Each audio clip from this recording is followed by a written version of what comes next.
Good afternoon.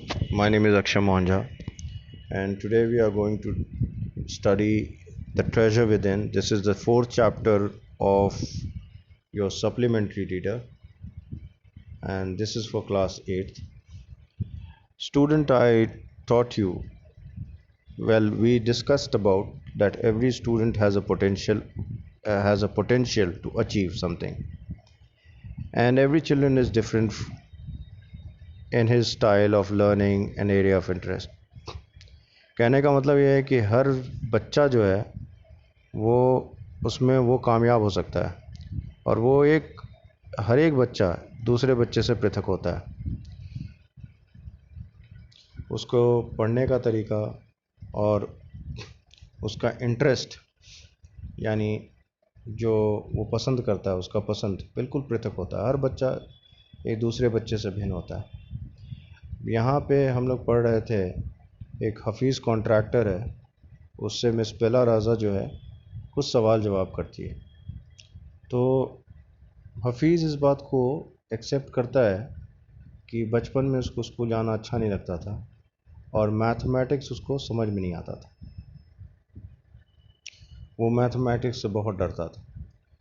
अक्सर वो exams में नकल करके पास करता और समय बीतता गया। जब ये 11th स्टैंडर्ड में था हफीज़ कॉन्ट्रैक्टर, तो उससे पहले 11th स्टैंडर्ड से पहले वो गेम्स में बहुत ज़्यादा मतलब खेल कूद में ज़्यादा रुचि लेते थे। वो खेलना, दौड़ना, दूसरे पे मजाक बनाना या मजाक करना, ये सब उनको अच्छा लगता था। और ये इस बात को भी एडमिट करते हैं कि उनको ये याद नहीं रहता था कि उनको कक्षा में क्या पढ़ाया गया। ये एक इनके साथ परेशानी थी। लेकिन ऐसे ही जब वो 11th क्लास में गए तो एक दिन जो प्रिंसिपल हैं वो उनको बुलाते हैं और बोलते हैं कि मैं तुम्हें पहले दिन से देख रहा हूँ, तुम एक अच्छे स्टूडेंट हो, तुम एक होनहार बालक हो, लेकिन तुम पढ़ाई नहीं करते हो। आज तक तो मैंने तुम्हारा ख्याल रखा है, लेकिन अब के बाद मैं नहीं तुम्हारा रख सकूँगा। उन्होंने उससे 5 मिनट बातचीत की और प्रिंसिपल ने उनको ये भी कहा कि तुम्हारी माँ तुम्हारे पिता है नहीं और तुम्हारी माँ बहुत ज़्यादा मेहनत करती है।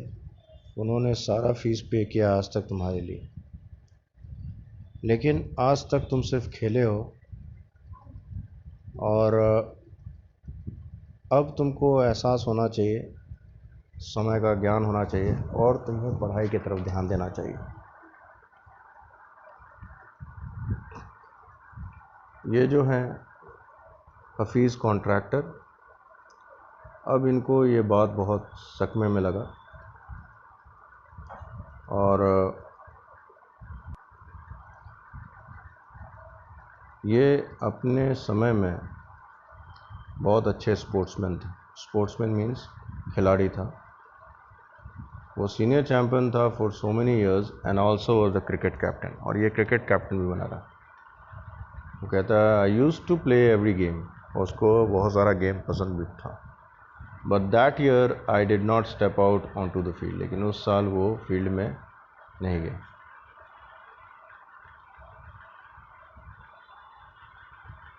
और उसके बाद एक पूरे साल तक वो सिर्फ प्रार्थना के लिए घर से बाहर निकलता है, सिर्फ खाता और पढ़ाई करता है। और इसी तरह इन्होंने सीनियर सेकेंडरी क्लास में सिर्फ 50% आया है इसको। तो प्रिंसिपल प्रधानाचार्य जो हैं बुलाते हैं, कहते हैं कि इससे निराश मत हो, बल्कि ये समझो कि ये तुम्हारे लिए डिस्टिंक्शन है। और इसी तरह हफीज़ जो है उनको ये अपना बचपन का दिन याद आता है, बस यही याद रहता है।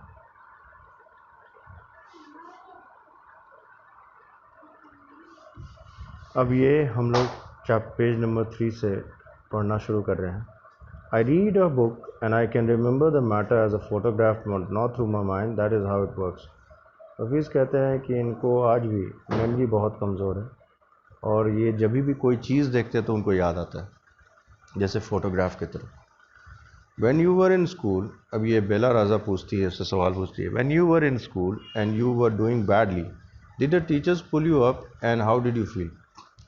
तो ये इससे पूछती है कि जब तुम स्कूल में थे और तुम जब बुरा मतलब तुम्हारा परफॉर्मेंस अच्छा नहीं था, जब तुम्हारी पढ़ाई तुम्हारा रिज़ल्ट अच्छा नहीं हुआ करता था, तो क्या तुम्हारे जो शिक्षक गण हैं वो तुम्हें फटकारते हैं, और जब फटकारते तो तुम्हें कैसा लगता? तो हफीज़ कॉन्ट्रैक्टर कहते हैं, आई नेवर फेल्ट एनीथिंग, मैंने कभी महसूस नहीं किया, और बीइंग पुल्ड अप, जब भी मुझे फटकार पड़ती या मुझे बुलाया जाता तो मैं किसी तरह का मेरे में भावना नहीं होता था। I used to be so interested in playing, मुझे खेल में इतनी रुचि थी। I would receive a caning every week, कि मुझे हर सप्ताह में पिटाई पड़ता था, उसके लिए छड़ी से पिटाई होती थी। कैनिंग को मतलब छड़ी से पिटाई होती थी। तो बेला राजा कहती है, when you knew that you had incurred the wrath of your teacher but not doing your homework or by behaving badly, when you knew you would get a caning, when you knew that you had incurred the wrath of your teacher, जब तुम जान जाते थे कि तुम्हारे जो teacher हैं वो गुस्से में है। wrath का मतलब होता है एंग्री, wrath का मतलब होता है angry of your teacher by not doing your homework, जब तुम समझ जाते थे कि जो तुम्हारे शिक्षक हैं वो तुमसे क्रोधित हैं क्योंकि तुमने उनका गृह कार्य नहीं किया, होमवर्क नहीं किया है, और बाय बिहेविंग बैडली, या कभी कभी तुम्हारा बिहेवियर अच्छा नहीं होता था उसके लिए। When you new you would get a Canning, और जब तुम जान जाते थे कि तुम्हारी पिटाई होनी है, what was the state of your mind, तो तुम्हारे दिमाग में क्या चलता था? तो हफीज़ कॉन्ट्रैक्टर कहता है, state of mind, just lift up the hand and they would can you, मेरे दिमाग में कुछ नहीं आता था, सिर्फ हाथ उठाते थे और छड़ी खा लेते थे। It would hurt badly and then I would have to forget about it, चोट तो लगता था लेकिन कुछ देर के बाद हम भूल जाते थे। Because I would want to go and play, क्योंकि मुझे सिर्फ पसंद था कि बाहर जाना और जाके खेलना। You never felt insecure threatened, तो वो बोलती है कि क्या तुम कभी असहज या डरे नहीं? इनसिक्योर होता है जब आपको भय लगता है, भयभीत होता है। तो हफीज़ कॉन्ट्रैक्टर कहता है, I was just interested in playing and nothing else, कहता है कि मुझे सिर्फ खेलने में पसंद था और कुछ भी नहीं। I was most interested in funny pranks, और मुझे लोगों के ऊपर मजाक करने में ज़्यादा पसंद था। One day I did not want to study, एक दिन था जब मैं पढ़ना नहीं चाहता, सो आई क्रिएटेड अ डिस्ट्रैक्शन, तो मैंने एक डिस्ट्रैक्शन बनाया। For one whole hour we played चोर पुलिस, और हम लोग ने पूरे 1 घंटे तक चोर पुलिस खेला। Every Saturday we were allowed to go into town to see a movie, हर शनिवार के दिन हम लोग को परमिशन मिलता था कि हम लोग शहर में जाएं और जाके सिनेमा देखें। So what I would do was to have no lunch, तो उस दिन मैं क्या करता था, कुछ खाता नहीं था। And collect money from 40 to 50 students, 40 से 50 बच्चों से मैं पैसा लेता था।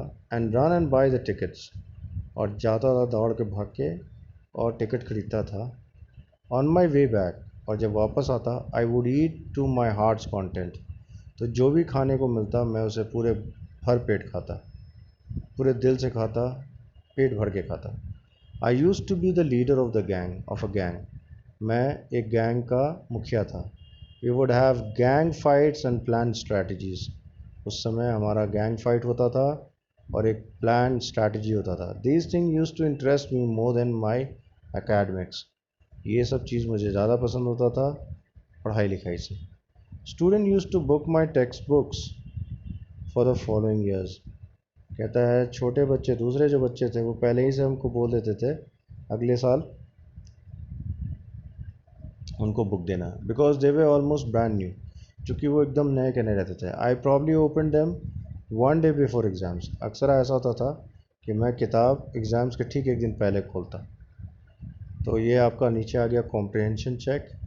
Students, I request you to kindly study this comprehension check off on your own, try to attempt the question as far as you can do.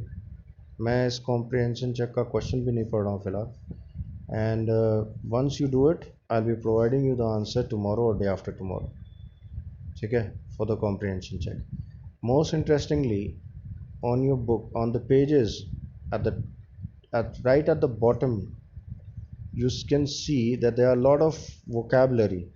आपके जो book में जो वर्ड्स हैं उसका नीचे दिया हुआ है मीनिंग दिया हुआ है, वर्ड मीनिंग दिया हुआ है, यानी वोकैबलरी दिया हुआ है, उसको पढ़िए और उसको याद कर लीजिएगा, समझने का भी प्रयास कीजिए। अगर नहीं आता है तो फिर दूसरी डिक्शनरी से देखिए लिखिएगा। Now section 2, stumbled on architecture because he knew little French and less German. अच्छा, ही स्टम्बल्ड मीन्स लड़खड़ाना। तो यहाँ पे स्टम्बल्ड ऑन आर्किटेक्चर का मतलब है got into architecture by chance. कहता है ये आर्किटेक्चर बना एक चांस से, because he new little French and less German. क्यों? क्योंकि वो थोड़ा बहुत फ्रेंच जानता था और थोड़ा जर्मन भी जानता था। He was off beat even in the pranks that he played on others. Off beat का मतलब होता है अनयूजुअल, वो कभी कभी एकदम अनोखा मजाक करता था दूसरों पे। When he found his calling, there was no looking back.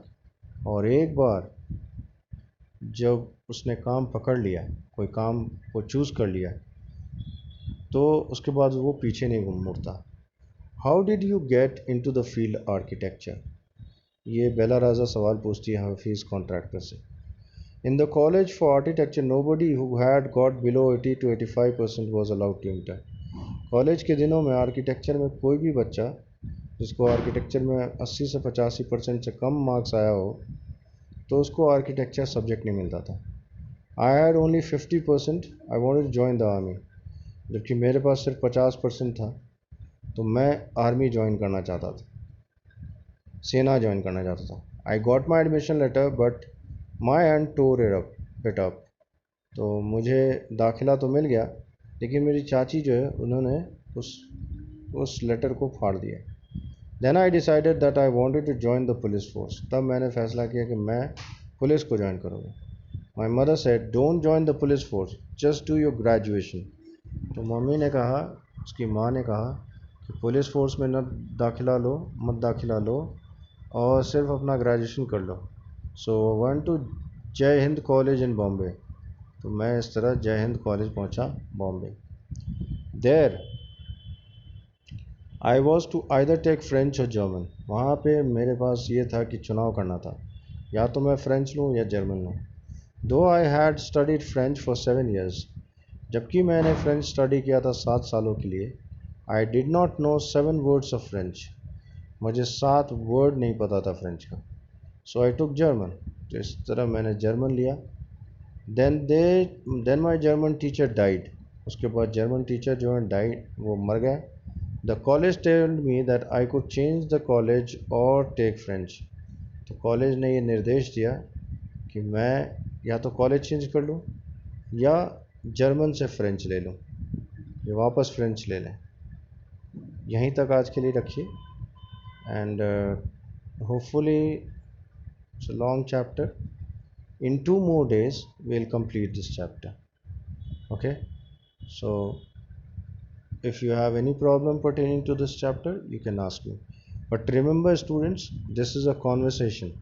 ये चैप्टर जो है कॉन्वर्सेशन के रूप में है हफीज़ कॉन्ट्रैक्टर और बेला रज़ा। So study the chapter, find the vocabulary, work on your vocabulary, and happy reading. Bye.